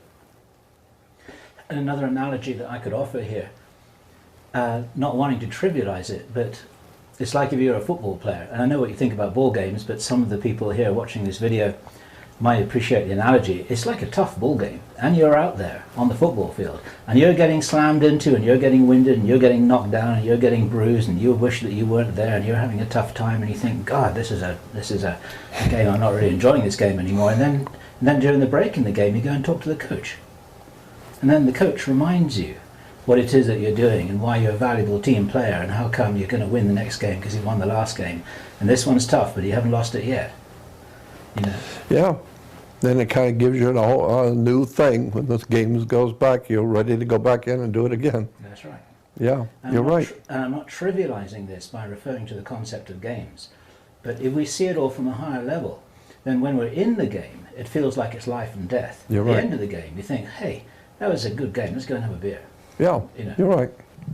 And Yeah. for me, that's a concept that works quite well. Yeah, I think you're right. My feeling is you're right. That's exactly right. Somebody's watching, and the higher authority, when it sees that you need it, it's just kind of slipping out a little bit because you're human, and they give you a little picking up to remind you who you are and what you're here for. Did I ever tell you what happened to me in New Jersey when I went back to do the ABC network show? I didn't tell you that, did I? So far, it doesn't ring a bell. Okay. Tell it anyway. It doesn't matter whether you told me. I did a radio show in Los Angeles. My first radio show I had ever done as a interview. The first time I was ever interviewed on radio was Tom Likas. Tom Likas in L.A., very famous talk show host. And Tom Likas called and wanted me on his show. Well, that was very famous talk show host. You get on his show, you've been somewhere. And it was on one of the biggest stations in town in L.A., and he was the biggest talk show host at the time. So I went on and I did a 2-hour show with him. It was the first time I was ever on radio doing an interview. And I got such an enormous response from the audience. But one guy called and said, Jordan, I live in New York. I'm the producer of the Bob Grant show on ABC Network in New York City. He said, would you come to New York and do what you did on Tom Likas' show, come to New York and do it on ABC Network? And I said, yeah, I would love to. Since I don't know what I'm doing anyway. And so I went to New York, and I was, but when I got in, I was on a Sunday morning, I flew into New Jersey.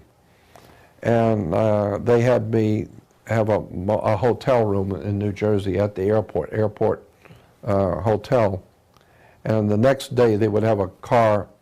On Monday, I was going to be doing the interview. They were sending a car to pick me up to bring me into New York.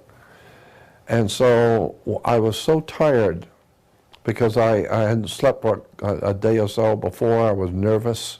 You know, this is only the second time I've ever done a radio interview, and it's ABC Network, New York City, right?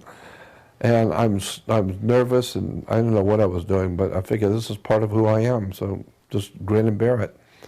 And so I got in the hotel room.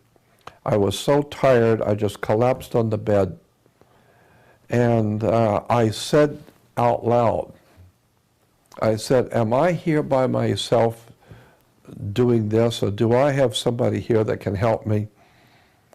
And all of a sudden the bed lifted up, and as it began to move around the room, I was startled. The bed's floating around the room, and it floated over toward the window. And I remember thinking, if it hits that window, I'm jumping off this bed. I am not going out the window with this bed. And as it comes to the window, it turned around, and the bed turned completely around, and I'm on it, and I'm looking at this bed turning around, and I'm amazed, but I was startled. I don't know what to think of this. And then the bed turned back around again where it was supposed to, and then sat down. And I thought, and I said, thank you. And I guess that's all you can say. You better just go to bed and go to sleep. And I just laid down and thought about what in the hell did I just experience? This bed floated around the room and then floated back into place and sat down. And I was so tired, I just thought, Well, they didn't hurt me, so I'm going to go to sleep. It sounds like the coach in your football game has got quite a sense of humour. Actually. Yeah, exactly. Am I here by myself? No, the room is filled with things you just don't know. You don't see it. So they moved the bed around. I swear that it just scared me. It was such an experience having that bed move me around the room. It was incredible. In answer to your question, you never, you never told me that. I always get a answer. That's fabulous. The most extraordinary thing I think that's truly off the wall that happened to me, and I've had so many things like that, I'll tell you, but this really happened. As crazy as this sounds, this actually happened. I was spending a long weekend at a friend's house in Los Angeles up in the canyons. He had a home way up in the canyons in the mountains overlooking Los Angeles. And I had a young friend of mine from Orange County that was friends with the owner also. And so he said, well, both of you guys come up and hang out for the long weekend with us, with the family. So we did. So he gave us the top bedroom. It was a 3-tier home up in the canyons, way up in the mountains, overlooking LA. And so we had the top part, which was a big, huge bedroom and a pool table and all kinds of stuff up there.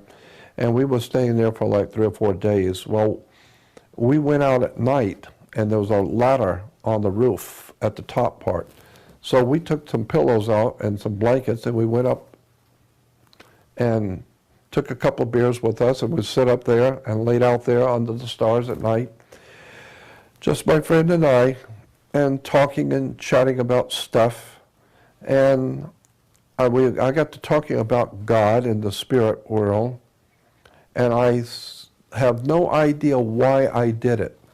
But we were both sitting up looking at Los Angeles, beautiful lights of the city, and we're sitting up on the roof, and for some reason, I said, God, if you are hearing me, would you have a meteorite hit this mountain here?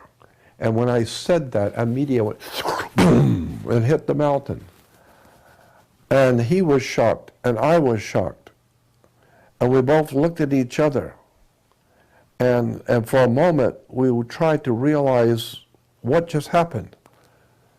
And I said to my friend, and I looked at him, and he says, what did you just do? And I said, I don't know. I don't know why I said that. And it happened. I said, would you hit the mountain with a meteor? And that very moment, boom, it hit. And all the lights on the Box Canyon, all the lights came on all the homes because the ground shook. And people came out with flashlights up on the hills. You could see them, and people were scared. That mountain was shook. And I sat there and was amazed. Why did I say that just a few seconds before it happened? That is truly amazing to me. And I have no idea in the world. It's one of those freaky things that there's no explanation for. I don't know why I said it, and I have no idea why it happened the way it did. It was truly extraordinary. The young man that was up there with me still lives in Las Vegas, and we talk about it from time to time.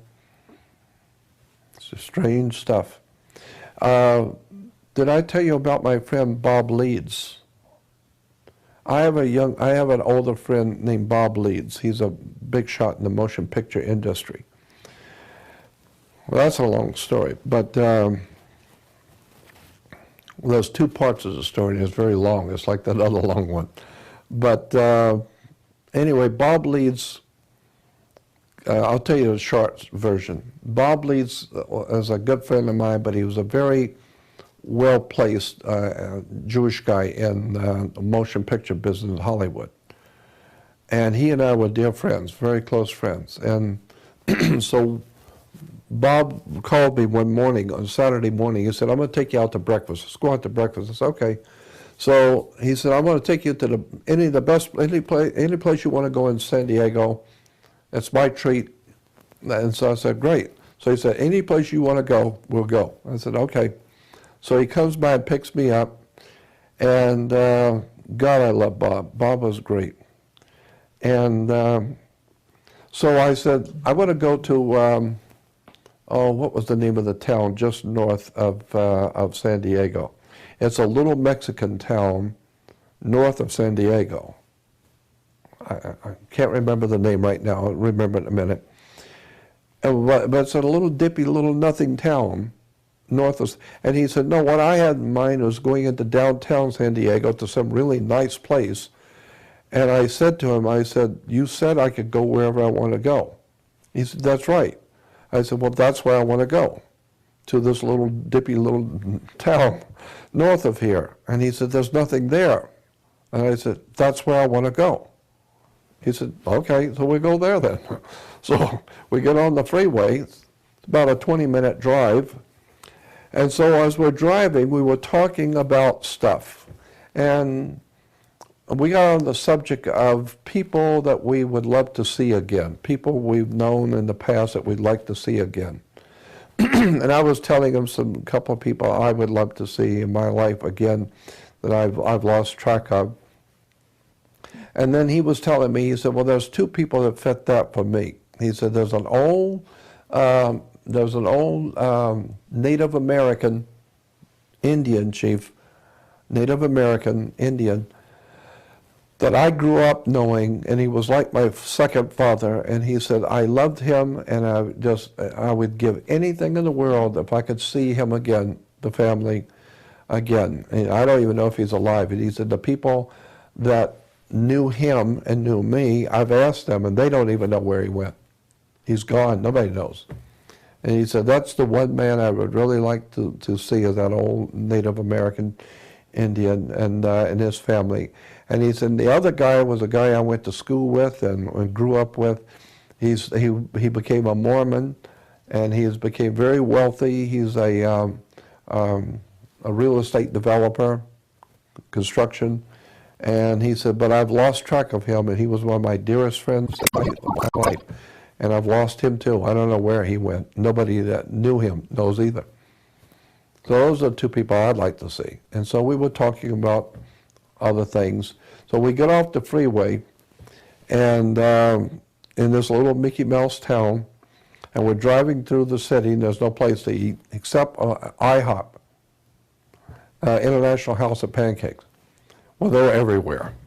And so I said, oh, well, there's an IHOP. Let's go there. That's where I want to go. And he says, Jordan, I was going to take you to a nice restaurant in San Diego, and you come up to this little town to go to an IHOP? And I said, that's where I want to go.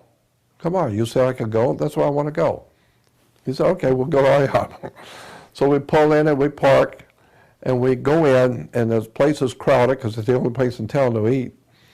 And finally they seat us, and when we're sitting down,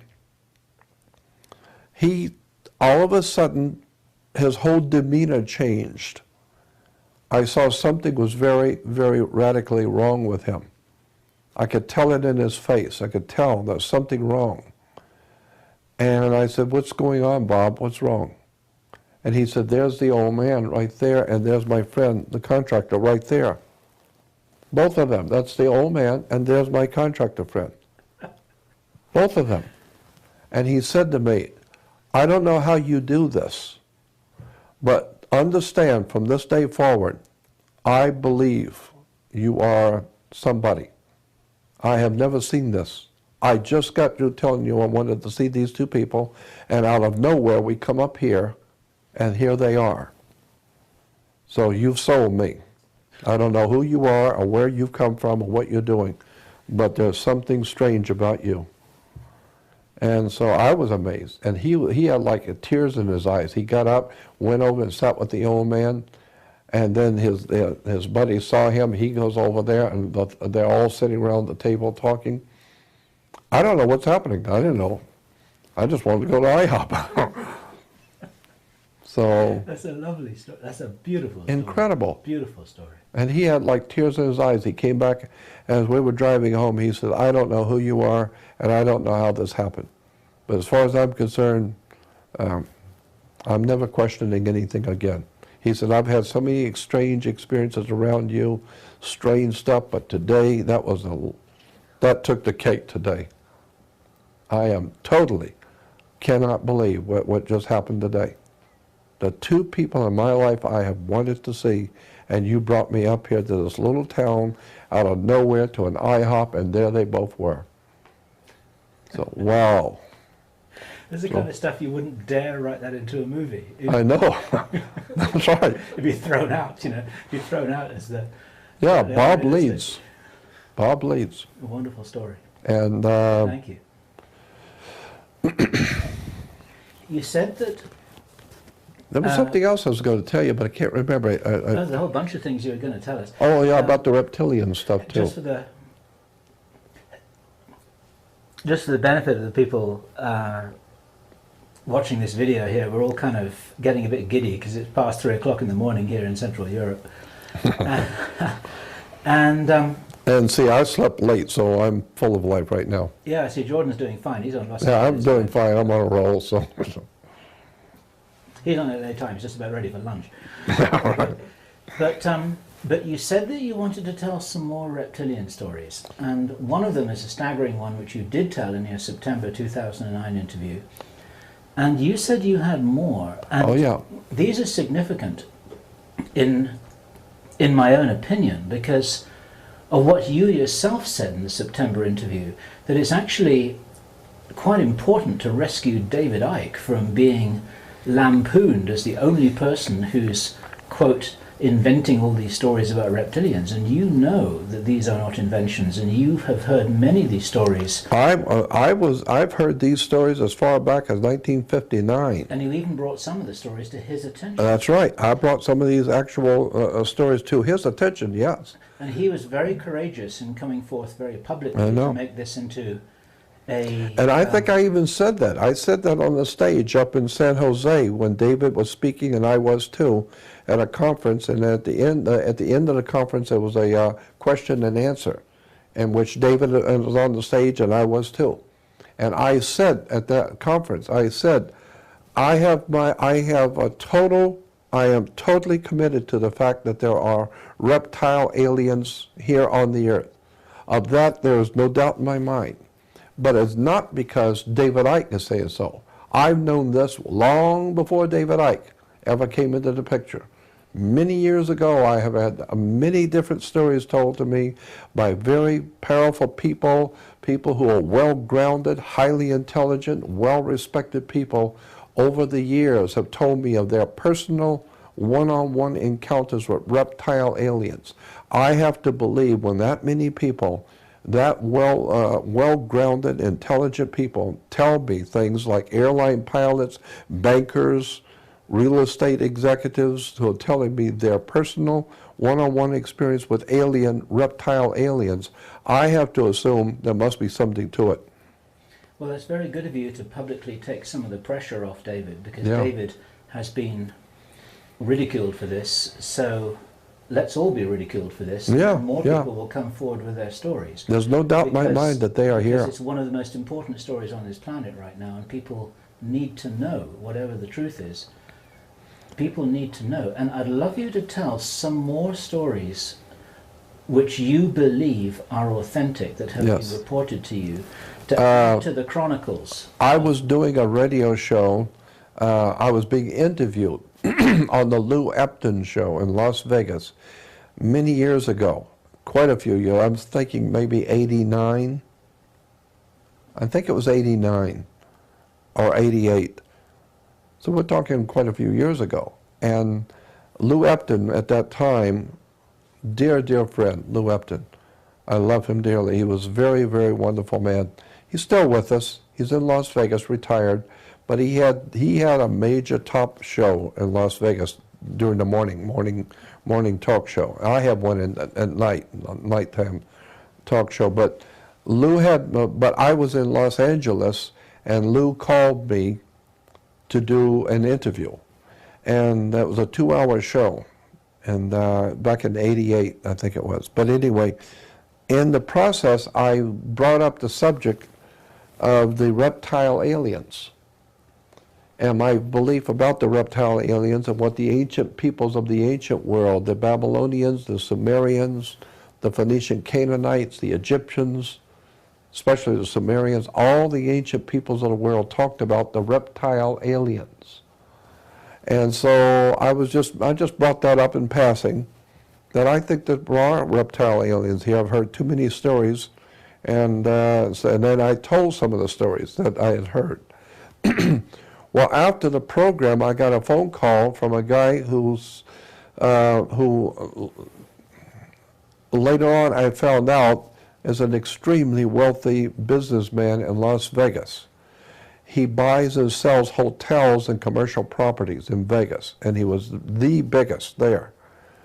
And he said to me, he said, "Jordan, we listen to Lou Epton. We love Lou Epton. So in the office in the mornings, we listen to Lou Epton on the show." And he says, "But this morning, when you came on, we got so interested in listening to you that everybody just kind of quit work for a little bit and was listening to you." And he says, "And when you mentioned the reptile aliens, it shocked us." And he said, "I'm a Christian, and I have 5 men who work for me in my office, and they're Christians, and they all belong to the same church. We all go to the same church, and all 6 of us are in the office, and we were hearing you today." And he said, "When you mentioned reptile aliens, I had to call you and tell you, we're Christians, but every year we go somewhere in the world on vacation, and my company pays for everything." And he says, "So I take, and all 6 families go together on a vacation somewhere." And he says, and last year, now this was like in '88, so he's talking about '87. And he said, last year we decided to go camping for a couple of weeks in Colorado. And he says, we were up in the mountains and we broke camp one morning, and we walked up to the top of this mountain. We were almost there anyway at camp, and then the next morning when we broke camp, we walked up to the top of the mountain to look over the lay of the land. And he says, out in the valley, we could see that there had been an area that had been cleared away. It was like a round area that had been cleared away.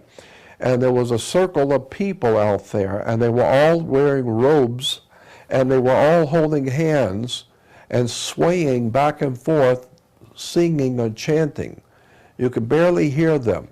But he said, but it was very quiet where we were. We could see that there was some kind of a ritual dancing or swaying back and forth in a circle. They were all holding hands. And there was obviously somebody in the middle, like a priest or something in the middle. And he said, this is out in the middle of nowhere. That these people are here with this thing that they're doing. And he said, we're up here in the mountains looking down on them. And he said, while we were standing there looking at them, all of a sudden, a second figure popped up out of nowhere. But it was bigger than the man that was in the middle. It's in the middle too, but it's much bigger. And it pointed up at us. And he said, and all the singing stopped, everybody stopped and pointed. And he said, we knew we'd been had. And he says, we didn't know what was going on, but whatever it was, it just popped in out of nowhere, pointed up at us, and everybody is now pointing at us. And he said, so we figured we better just get out of here. He said, when we turned around, it was standing behind us. That thing which was down there was already behind us. That's how quick it moved. He said, when we turned around to run, there was a reptile alien standing behind us. He said this thing was at least 7 to 7.5 foot, to maybe 8 foot tall, had a reptile man's head, but it was a reptile head. It was very muscular, looked like a human body on the ordinary of a human body, but a reptile body, extremely muscular. And he said, and it was looking at us, and he said, it cast some kind of a spell on us so that the children and the women, no one could move. We were like frozen. And he said, and even nobody could say anything, nobody could cry, nobody could run, nobody could do anything. And he said we were staring at it, and it was looking at us, but it had control over us. It had locked us so that we couldn't move, we couldn't scream, we couldn't do anything. And he said, and this thing was gazing at all of us, looking at the children, looking at the women. He said, this reptile alien, and he says, we're just Christians in a church. But we saw a reptile alien. This thing was not of this world. And he said this thing was looking at all of us. And then he said it looked at the men, and the look he gave us, we understood. He didn't say anything, but we knew. He was saying, I'm going to leave you alone. But when I leave here, you better get out of here. And he said, the alien walked over like he was leaving, is gone. Just like they was gone. And he said, when he was gone, the moment he was gone, everyone came back to life. And the babies were screaming, the women were yelling, screaming. Everybody came back to life, instantly. And he says, we ran like we were totally out of our minds, running back to the cars. We ran down the hill, got in the cars, and the women were screaming, the children were yelling, and he says, and we drove back, and he said it was the most incredible, horrible experience. And he says, all the guys in my office will tell you, we saw a reptile alien in Colorado. So when you're talking about, he says, so when you're talking about reptile aliens in the ancient world, I got news for you. There's one we know for sure in Colorado. We saw him. And he said this thing ran back, and it went so fast it was just, it's gone. But that's how fast it came up behind us. We knew that we'd been spotted. We turned around and it was too late. It's already standing here. And he said, so when I hear tales now about people who have seen reptile aliens, I got to tell you, there's 6 families here. We all belong to the same church, and I will guarantee you, we saw one. You can bet on it. So, and this is and I found out because I started asking questions when I was in Vegas about this man and his company. And yes, he's a very wealthy man and a very, very big company, well known in Las Vegas for buying and selling the hotels and big, big properties. And he said, yeah, I'm just telling you what happened to us. And my suspicion, which may well be yours as well, Say it again. My suspicion, and it may well be yours as well, is that for every person who comes forward and reports a story, there are 100 others who don't. Oh, I'm probably right. You're probably right. Maybe 1,000 others who don't, because who's going to come forward publicly and say a story like that? Not many. Yeah. And one of the reasons, of course, why I want to encourage you to, why I have been supporting you in coming forward to tell the stories, not only to support David Icke, but it's to support other people who have had these experiences, because I suspect that they are fairly widespread and nobody wants to talk about it. Well, you're right. That's my guess. Did you ever talk to Dr. Roger Lear about his case up in Bakersfield? I don't believe so. I know Roger Lear, yeah, and he's a very good man. I don't think I know about the Bakersfield incident. Tell me about it. Well, I'm just trying to remember the story basically. If he were here, he would give you the real dope on it. But I'm just remembering the basic story is that there was a guy up in Bakersfield who is a fire investigator. He's a fireman investigator for the fire department. And he has been having reptile aliens coming into his bedroom. Him and his wife have had reptile aliens, he says, were coming into his bedroom. They didn't harm him, but he said, he was telling Dr. Lear, because he called Roger Lear, because Roger is noted for his work with aliens and implants. And implants. And so Roger went up to see him, and this guy's with the fire department as an investigator, arson investigator for the fire department. And he said that the guy was saying that at night him and his wife were in bed, and the wall facing them became like water. It looked like water. And reptile aliens walked through. And when they came through, then the wall came back up to a wall again. And he said that they stood there looking at him and walking around the room, and he said we were so frightened out of our wits. We were just watching these reptile aliens walking around in the bedroom, and he said then we feel this strange feeling again, and the wall becomes like a water. And I think it's interesting that that's the way, you know, what is it, Star Trek or whatever it is, the wall looks like water. Well, this is a long time ago. This guy was talking, this is a long time ago. And and he said the aliens will walk back through again. So he said, so what they decided to do was they got a towel, large, big towels, which were the same color as the carpet. And I'm just trying to remember all of this from the experience, but they glued on the back or taped on the back aluminum foil, about 6 or 8 sheets of aluminum foil over and over on top of each other, and taped them on the towel and then laid it back over. So the idea was that anything coming through that wall will not see the towel because it's the same color as the floor, and will walk, and the impression will be on the aluminum foil to prove that there was something in that room. And he said, and sure enough, these things come back. On a few days later, they came back and walked through and walked around and looked at him and her in the bed, and then walked back over and walked back through the wall again. And he said, I've got them. They stepped on the carpet, on the towel. And he said, yeah, and they pick it up, and you could see the imprint of the foot, the 3, I think he said there was like 3 fingers on the foot. And yet there was a piece of the nail was caught in the carpet. And they took that piece of nail and they called Dr. Lear and showed it to him. And they've had that little piece of a nail sent to, I don't know, Los Alamos or one of those big research laboratories, government research labs.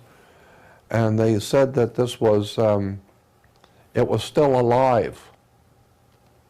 It was still living. It was a living tissue, and it was still alive. And that it was seemed to be growing. When they got it, as opposed to where it was now, it's grown in length, so it seems to be growing, even though it's not connected to the body. It's still growing. And so that's just one more story about reptile aliens. Did they get any analysis of what this... was this in the days of DNA tests when they could... Well, yeah, you know what? He was just telling me this off the cuff, you know, and he didn't go into much, because I guess we were talking about reptile aliens. He said, well, you know, I'm just having some investigation of something's going on right now up in Bakersfield. But they did get a footprint on the aluminum foil to show that there was something came through the wall, whatever it was. So these are, yeah, you're just confirming that these aren't apparitions. They're physical. These apparitions actually have weight. They have weight. Yeah, they have weight because they came through the wall, and their imprint is on the aluminum foil. Yeah, and they have some kind of interdimensional capability. Exactly, they have interdimensional capabilities that come through and walk back into.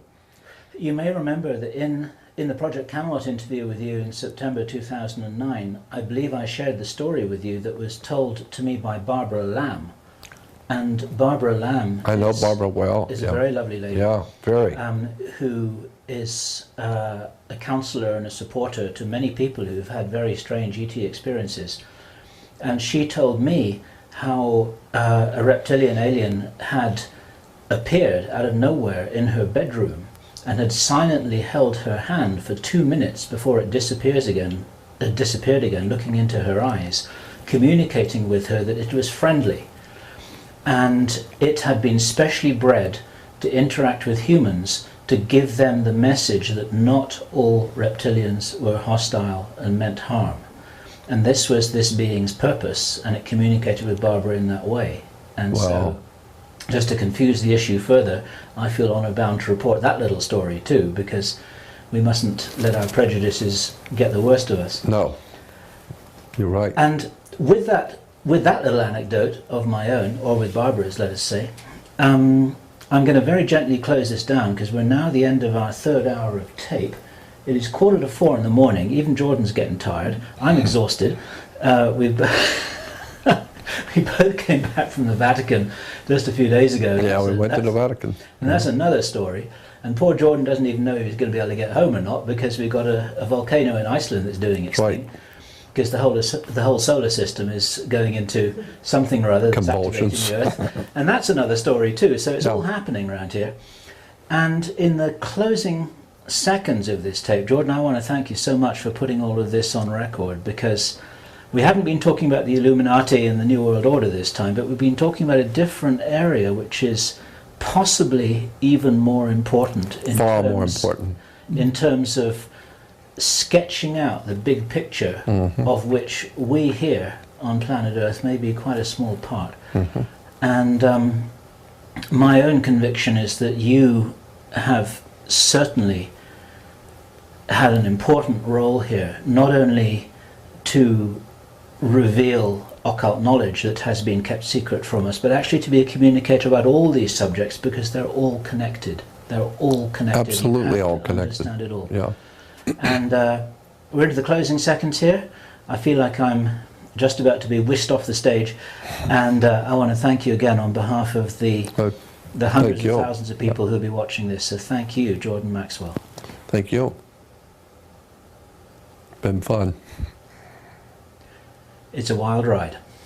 No doubt about that.